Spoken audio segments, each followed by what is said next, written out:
Ya, ini.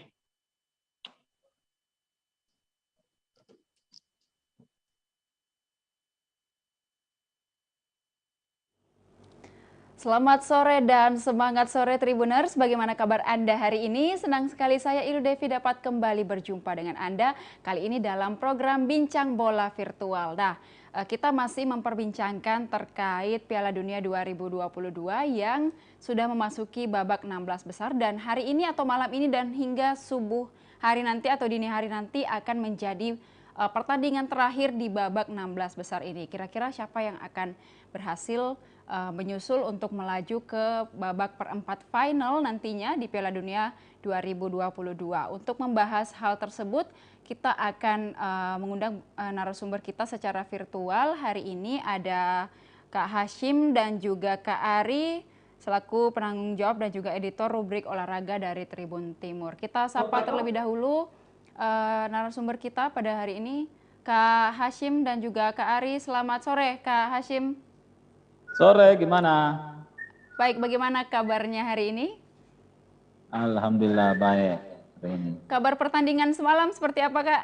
Apakah sesuai prediksi Ya, atau seperti apa? sesuai prediksi kita ya pada kemarin malam bahwa pertandingan Kroasia dan Jepang ini akan sampai ke babak penalti dan Betul. ternyata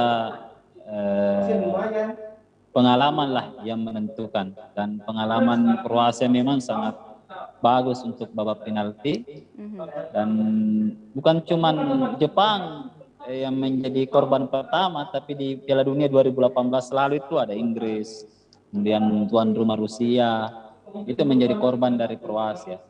Dan yang kedua adalah memang berhasil tampil superior meskipun kehilangan 4-back-nya, dan ini menjadi kemenangan, salah satu kemenangan terbesar Brasil saat ini. Dan ya kita harus sedikit bersedih ya, karena tim dari wakil Asia ini sudah hilang semua di babak 16 besar ini. Seperti itu Mbak Il. Baik Kak Hashim. Dan kemudian kita sapa juga Kak Ari. Halo Kak Ari, selamat sore.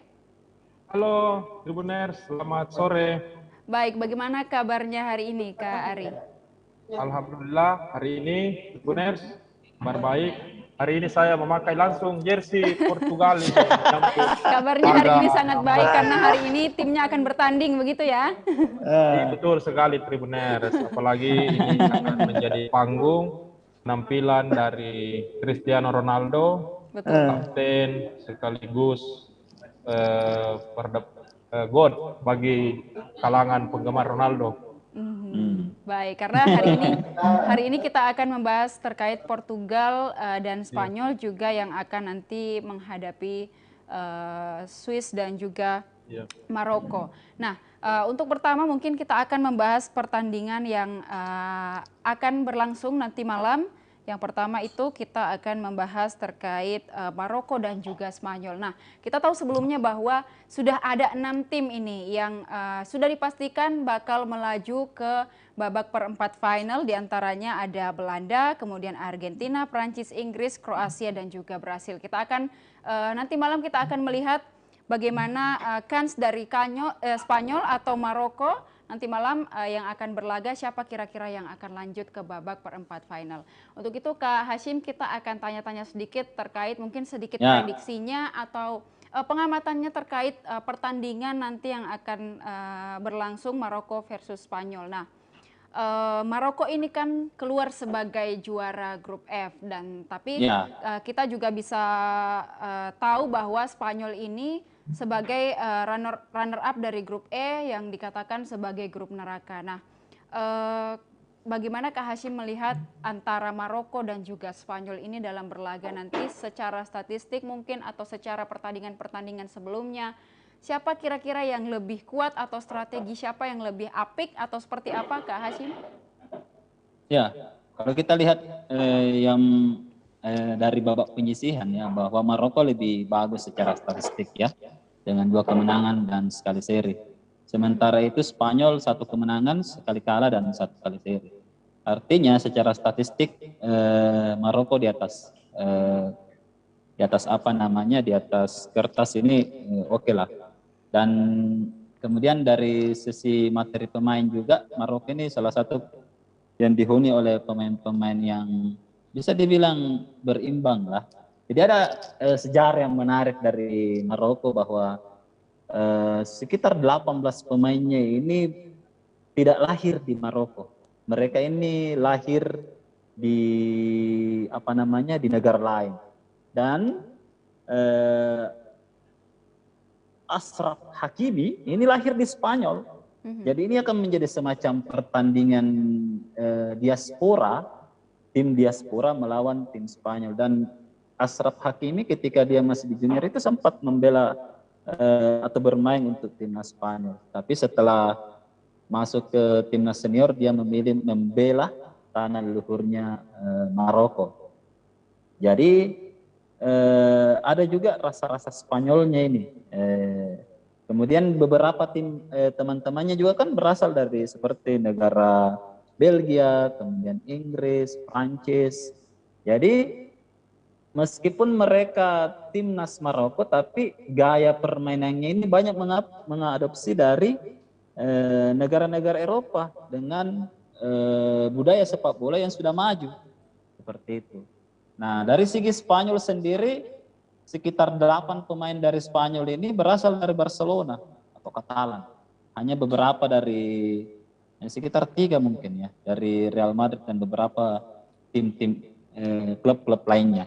Sehingga kalau kita lihat dari segi materi pemain, baik dari asal pemain dan liga asal mereka, bisa dibilang Uni Eropa ini Maroko melawan Spanyol sendiri yang memang banyak berasal atau lahir dari Spanyol sendiri.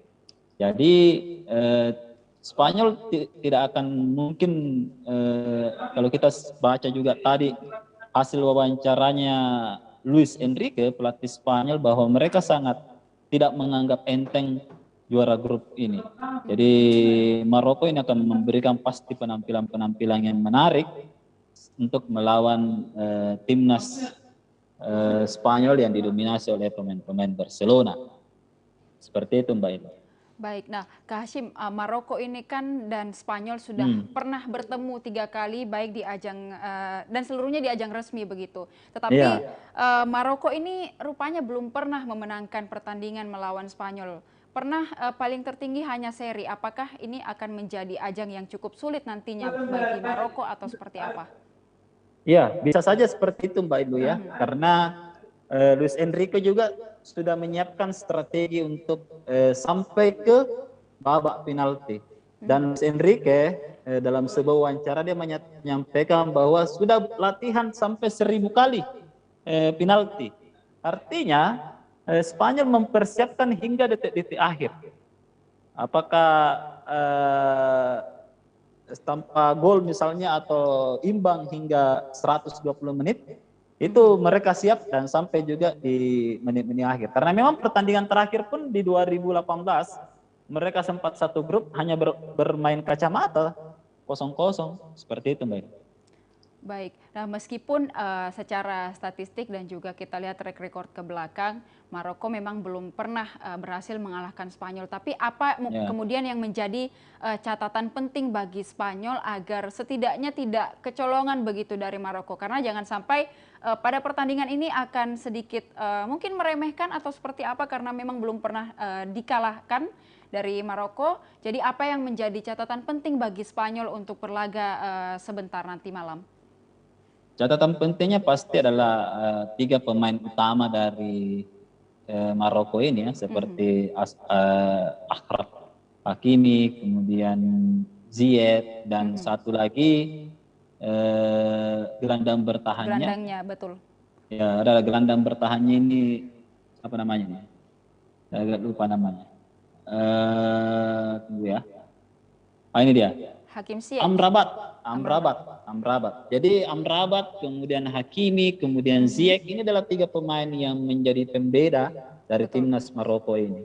Dan ini yang mesti diwaspadai oleh timnas Spanyol. Karena sering kalau kita lihat di babak penyisihan, pergerakan bola pertama kali itu berasal dari Amrabat.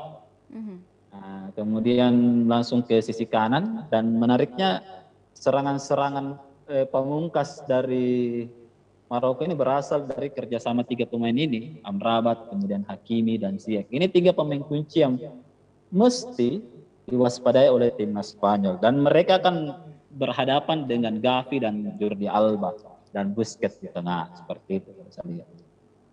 Baik, apakah tim Spanyol juga, karena kita sudah melihat gelandang dari Maroko mungkin cukup dipersiapkan, dan juga pemain-pemain di posisi lainnya juga sudah istilahnya sudah standby dan sudah siap melawan Spanyol. Apakah Spanyol juga melakukan hal yang sama, punya gelandang andalan atau striker andalan mungkin yang dipersiapkan untuk pertandingan nanti malam? Ya, Spanyol pasti akan masih tetap memainkan striker Atletico Madrid ya, Alvaro Morata, yang sudah mempunyai caps 60 lebih pada Piala Dunia kali ini. Kemudian yang kedua tentu masih mengandalkan Gavi di tengah, kemudian Pedri dan Gavi ini akan menjadi andalan mereka. Saya kira dengan 8 pemain Barcelona yang berada di timnas ini akan memainkan sepak bola cantik dengan terus mengumpan bola bergulir. La Furia Roja pasti akan memainkan itu. Tapi yang mesti diwaspadai adalah serangan-serangan balik dari Maroko, dan itu Maroko ini tidak bisa dianggap remeh karena dia berhasil menjadi juara grup dengan 2 kemenangan dan sekali kalah di grupnya kemarin. Seperti itu, Mbak. Baik, tadi juga kita sempat memperbincangkan terkait Maroko ini sudah berkali-kali latihan untuk adu penalti. Nah, akan sebesar apa kemungkinan terjadinya adu penalti di pertandingan nanti? Apakah ini juga akan menjadi penentu bagi kemenangan antara Maroko atau Spanyol nanti, Kak Hashim?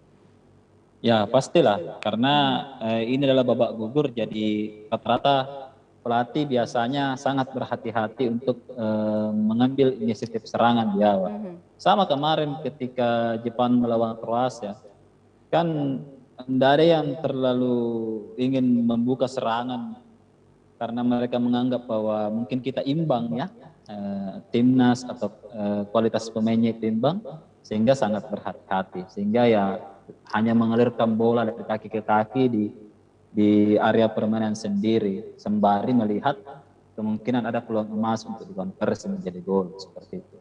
Dan nampaknya Maroko ingin memperbaiki sejarah ya, untuk bisa lolos hingga ke fase yang lebih jauh, kalau bisa sampai ke final. Dan itu yang dilakukan oleh timnas Kroasia. Mereka tidak ingin terburu-buru untuk mencetak gol, tapi lupa bertahan, sembari mengulur bola sehingga sampai mempersiapkan penembak-penembak handal untuk babak penalti. Dan saya koreksi tadi, Spanyol yang sudah melakukan latihan sampai 1000 kali untuk tendangan penalti, seperti itu. Baik, nah secara komposisi pemain begitu, dan juga nanti Maroko akan menggunakan 4-3-3 dan juga Spanyol akan menggunakan strategi yang sama atau susunan yang sama. Apakah ini sudah menjadi susunan yang mungkin akan tepat akan digunakan nanti atau seperti apa?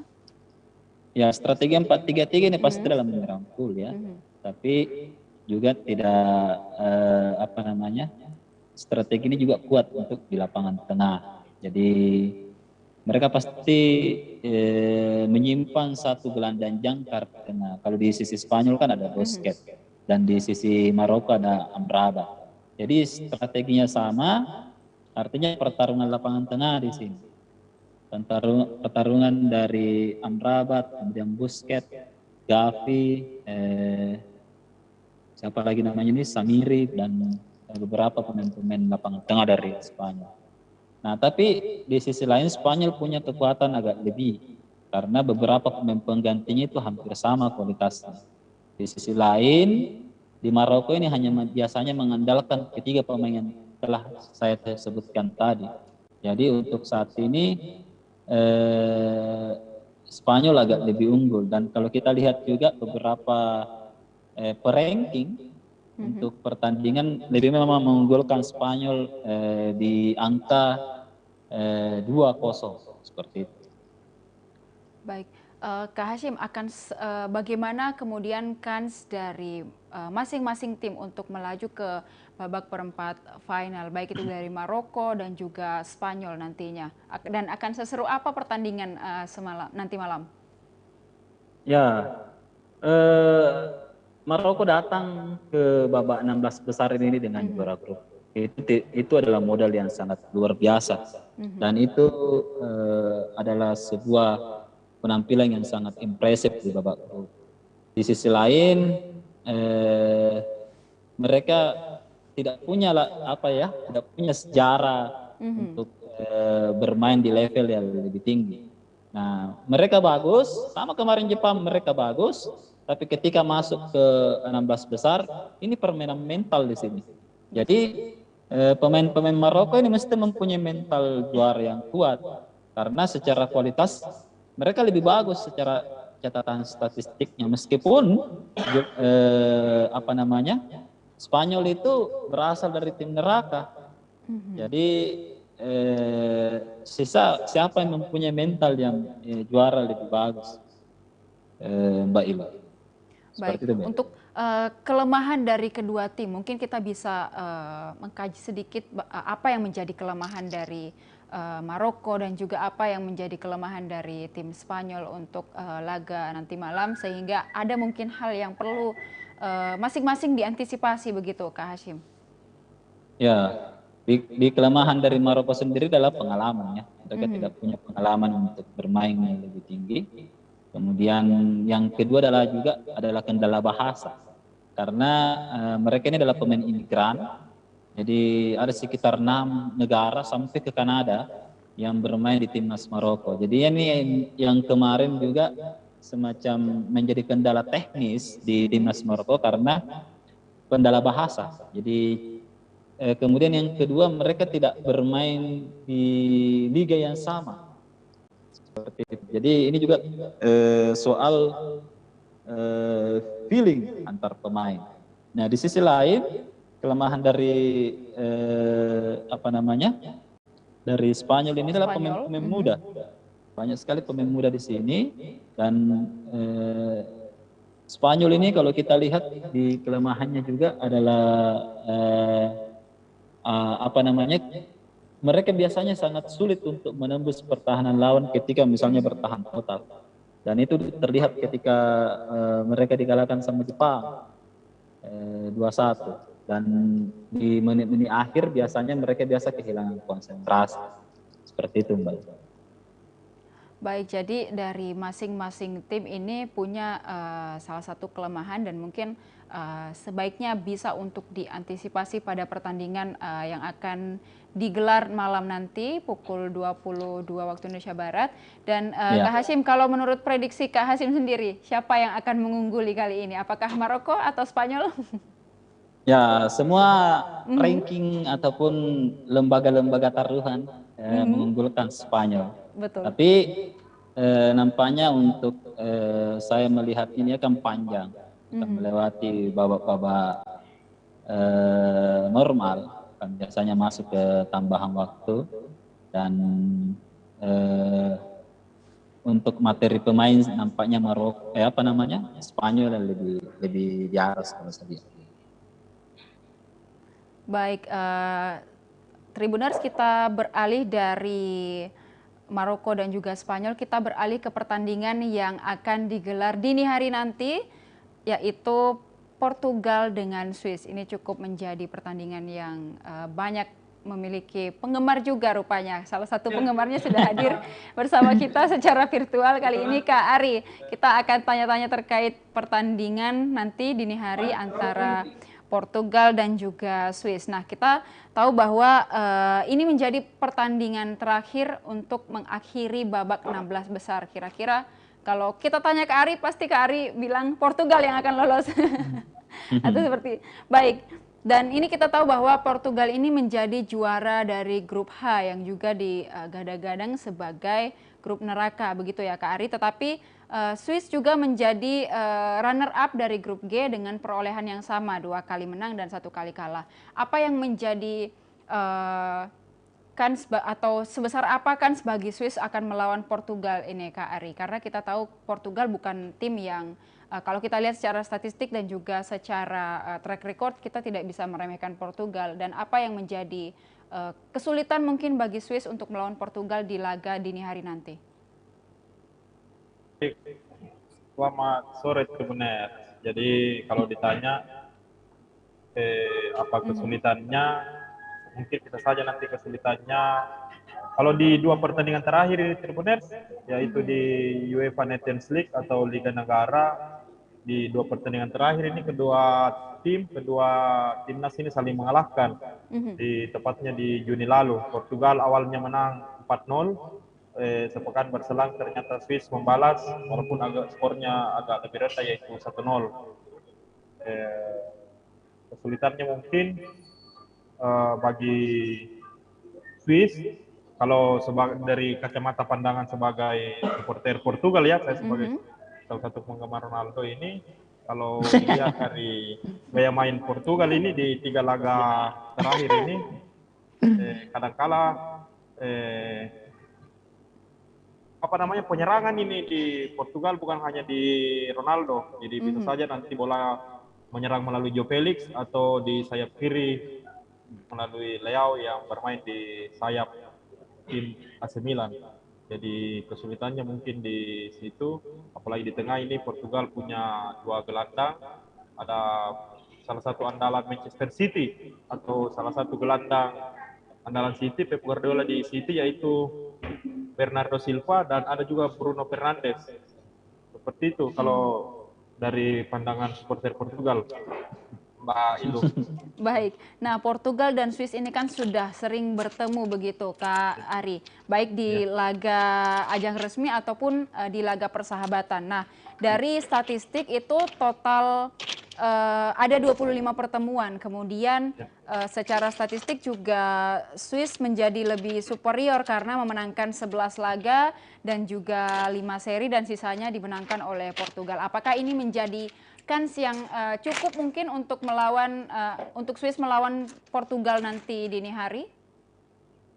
Jadi kalau kita lihat dari sejumlah pertandingan ini, kadangkala tim yang diunggulkan di atas kertas itu belum tentu unggul. Seperti misalnya di pertandingan terakhir di grup H itu banyak yang menjagokan Portugal akan menang mudah melawan Korea Selatan. Ternyata di luar dugaan Portugal tumbang.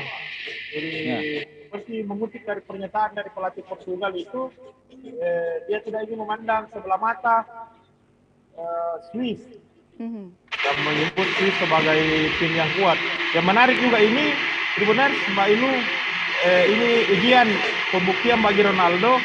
Walaupun ternyata Ronaldo sudah 5 kali main di Piala Dunia, Ronaldo belum pernah sekalipun mencetak gol di babak gugur. Dari semua gol Ronaldo itu dicetak di babak grup. Yang grup belum pernah di sistem gugur. 2006 dulu walaupun Portugal melaju hingga semifinal, Ronaldo belum sempat berkontribusi di Piala Dunia 2006. 2010 juga Portugal jatuh di babak 16 besar, ditumbangkan oleh Spanyol ketika itu keluar sebagai juara dunia. 2014 malahan lebih buruk sedikit karena Portugal ketika itu gugur di penyisihan grup, ditumbangkan Jerman 4-0 ketika di penyisihan grup. Sementara di 2018 Portugal gugur di 16 besar, dikalahkan Uruguay. Jadi seperti itu Mbak Ilo. Baik, berarti secara statistik atau catatan di atas kertas begitu ya Kak Ari, kita tidak bisa berpatokan sepenuhnya kepada catatan itu, tetapi nanti kita akan melihat bagaimana kemudian Portugal dan juga Swiss ini akan bertanding di laga dini hari nanti yang menjadi laga terakhir di babak 16 besar. Nah, tadi juga Kak Ari sempat membahas terkait Ronaldo. Siapa yang tidak kenal Ronaldo? Bahkan orang yang tidak suka dengan sepak bola pun tahu tentang Ronaldo begitu Kak Ari. Nah, ini ada beberapa anggapan bahwa Ronaldo ini akan kembali menjadi andalan di laga melawan Portugal melawan Swiss. Apakah memang Ronaldo kali ini cukup diandalkan atau seperti apa? Sebagai supporter yakin Ronaldo akan tetap diandalkan sebagai penyerang. Bisa saja nanti dengan kehadiran Ronaldo, seperti misalnya waktu Portugal melawan Ghana itu, Ronaldo jadi dijaga, misalnya ternyata di gol kedua dan gol ketiga itu gol melalui sayap kanan Joe Felix dan satu Leao yang tidak dikawal ketat. Jadi kalaupun jadi seperti itu bisa saja membaik konsentrasi pertahanan lawan, kalau bisa saja berfokus menjaga Ronaldo, tapi bisa menjadi ancaman juga karena ada Joe Felix ini salah satu penyerang andalan dari Atletico Madrid dan Leao penyerang sayap dari AC Milan. Seperti itu, Mbak Ilo. Baik, nah ini juga sepertinya akan menjadi laga terakhir begitu ya bagi Ronaldo untuk berada di Piala Dunia. Maksudnya di Piala Dunia kali ini menjadi Piala Dunia terakhir bagi Ronaldo atau seperti apa, Kak Ari? Kalau kita lihat usianya Ronaldo saat ini sudah 37, sudah ini Desember, 2 bulan lagi sudah masuk 38.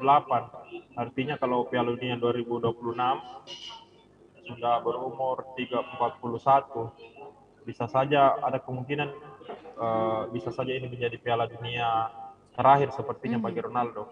Apalagi kalau misalnya kalah dari Swiss, bisa saja menjadi laga terakhir. Jadi ini harus menjadi ajang pembuktian bagi Ronaldo sebagai kapten tim betul. dan Portugal sebagai juara grup H.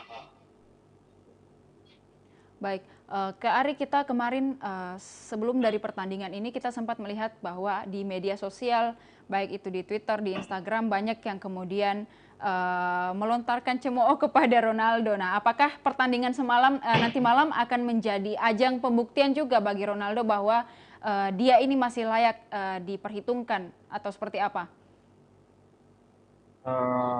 Harusnya seperti itu, Mbak Ilu, karena di klub ini, misalnya di MU sebelum diputuskan kontraknya kemarin, Ronaldo baru mencetak 3 gol hingga sebelum jeda internasional, bahkan beberapa kali dicadangkan. Jadi Ronaldo panggung Piala Dunia ini harus bisa menjadi pembuktian bagi Ronaldo jika ingin membuktikan dirinya belum habis. Seperti itu, Mbak Ilu. Iya. Baik, Kak Ari, ini ada anggapan yang sempat saya baca berseliweran juga di media sosial bahwa jika Ronaldo main, ada celah yang bisa dimanfaatkan karena kapten ini enggan melakukan pressing katanya. Itu seperti apa, Kak Ari? Kalau saya melihat sepak bola itu kan tim. Jadi kalaupun misalnya dianggap Ronaldo nggak melakukan pressing, kan masih ada 10 pemain lainnya yang bisa melakukan pressing. Bisa saja kalaupun tidak melakukan pressing, bisa menguntungkan. Misalnya kalau misalnya Swiss melakukan penyerangan dengan kehadiran Ronaldo di atas, bisa saja menjadi senjata counter attack. Seperti misalnya ketika masa jaya-jayanya, ketika Ronaldo di Real Madrid ketika itu, dengan trionya bersama Bale dan Benzema, itu kan salah satu yang sering diperbincangkan dulu adalah counter attack, mematikan dulu serangan balik, mematikan. Seperti itu, Mbak Ilu. Baik, nah Kak Ari, kita akan juga melihat bahwa Swiss ini secara tim punya permainan yang dinilai kompak, kuat dan juga istilahnya tidak pantang menyerah begitu. Tetapi dari Portugal kita bisa tahu bahwa Portugal ini punya skuad dengan kualitas yang tidak bisa juga diragukan. Apakah ini nantinya akan menjadi keunggulan dari masing-masing tim dan mungkin akan menjadi pertandingan yang cukup sengit nanti dini hari nanti yang akan kita saksikan bersama atau seperti apa? Jadi sepertinya akan sengit, Mbak Ilo, iya, karena masing-masing kedua tim akan memperebutkan satu tiket untuk menuju 8 besar. Jadi sepertinya seperti itu, Mbak Ilo, akan saling menyerang mungkin, bermain ketat. Baik, Kak Ari sebagai fans dari Portugal, akan sejauh mana langkah Portugal kali ini, Kak Ari? Apakah akan sampai di final atau seperti apa? Jadi kalau ditanya sebagai supporter, tentu kita mendoakan, betul, akan betul. mendukung dan berharap yang terbaik. Kalau bisa Mhm, juara dunia dan menyumbang 1 bintang di atas logonya, dan bisa saja akan menjadi penutup karir dari Ronaldo yang belum pernah sekalipun menjuarai Piala Dunia, walaupun di level klub sudah berbagai prestasi, juara 5 kali Liga Champions dengan 5 Ballon d'Or, tapi belum pernah menjuara Piala Dunia.